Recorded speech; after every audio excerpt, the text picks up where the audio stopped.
जिस प्रकार जंगल में राजा एक शेर होता है, उसी प्रकार लगभग 10,000 पक्षियों की प्रजातियों में राजा होता है एक बाज, जिसके पास भी अन्य पक्षियों के जैसा 2 पैर, 2 पंख और एक गर्दन होती है। अगर आप अपने जीवन में महान बनना चाहते हो तो उस बाज की तरह बनो। इस वीडियो में मैं बाज के जीवन से जुड़ी कुछ ऐसे फैक्ट शेयर करूंगा जो मनुष्य के जीवन में बहुत बड़ी लर्निंग पॉइंट हो सकती है। फैक्ट नंबर 1, बाज की हाई रिस्क ट्रेनिंग। बाज हजारों मीटर ऊंचाई पर 110 किलोमीटर पर घंटे की रफ्तार से आसमान का सीना चीर कर उड़ता है। जिस उम्र में अन्य पक्षियों के बच्चे सिर्फ घोंसले में चींची करना सीखते हैं, उस उम्र में बाज एक हाई रिस्क ट्रेनिंग से गुजरता है। एक मादा बाज अपने बच्चे को पंजों में दबोचकर हजारों मीटर आसमान की ऊंचाई में उड़ जाती है, उसे ये बताने के लिए कि तेरा जन्म इस संसार में इस आसमान का सीना चीर कर सबसे ऊपर उड़ने के लिए हुआ है। हजारों मीटर ऊपर ले जाकर एक मादा बाज अपने पंजों से उसे छोड़ देती है और यहीं से शुरू होती है उसकी हाई रिस्क ट्रेनिंग। वो चूजा जमीन की तरफ तेज रफ्तार से गिरने लगता है। थोड़ा नीचे आता है तो उसके पंख खुलने लगते हैं। नीचे आते आते वो अपने पंख फड़फड़ाने लगता है, लेकिन वो अभी भी उड़ना नहीं सीखा। वो जमीन से कुछ ही ऊपर होता है। ऐसा लगता है कुछ ही सेकंड में उसका जीवन समाप्त हो जाएगा, लेकिन अचानक एक पंजा उसे अपनी गिरफ्त में लेता है और वापस आसमान में उड़ जाता है। वो पंजा होता है उसकी माँ का, जो उसके पीछे उड़ रही होती है। उसकी ये ट्रेनिंग तब तक चलती रहती है जब तक वो उड़ना नहीं सीख जाता। यह एक इंसान के लिए बहुत बड़ी लर्निंग पॉइंट है कि आप जितना जल्दी शुरू कर दोगे, जितना जिस काम में तपोगे, उतना ही उस काम में महान बनोगे। बेहतर से बेहतर की तलाश करो। मिल जाए नदी तो समंदर की तलाश करो। टूट जाता शीशा अक्सर पत्थर की चोट से, टूट जाए पत्थर ऐसे शीशे की तलाश करो। फैक्ट नंबर 2, बाज को यह ट्रेनिंग उसे अकेले मिलती है, इसीलिए बाज हमेशा अकेले में ही उड़ता है। और बारिश के टाइम में जब सारे पक्षी अपने रहने की जगह खोज रहे होते हैं, उस वक्त बाज अकेला आसमान की ऊंचाइयों में उड़ता है और चैलेंज करता है। इससे हमें यह सीख मिलती है कि किसी भी मुकाम को हासिल करने के लिए किसी का इंतजार नहीं करना चाहिए।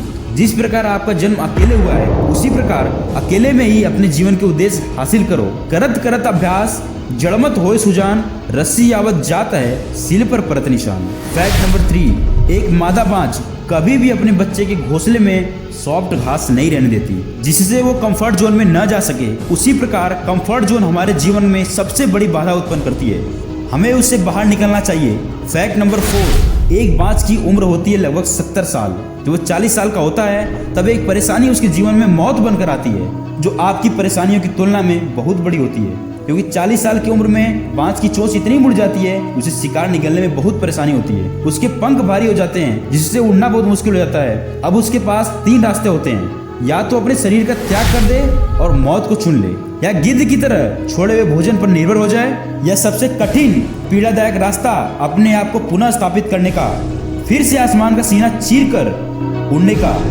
और वो इसी तीसरे रास्ते को चुनता है और अपने पास की सबसे ऊंची चोटी पर पहुंचकर अपना घोंसला बनाता है। और फिर शुरू होती है उसकी परेशानियों को जड़ से उखाड़ फेंक कर आसमान में उड़ने का सफर।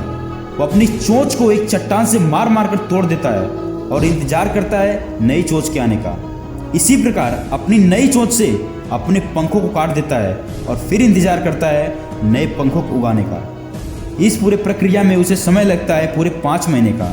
इस 5 महीनों की कड़ी तपस्या से एक बाज का पुनर्जन्म होता है, जो फिर से तैयार हो जाता है आसमान का सीना चीर कर उड़ने के लिए।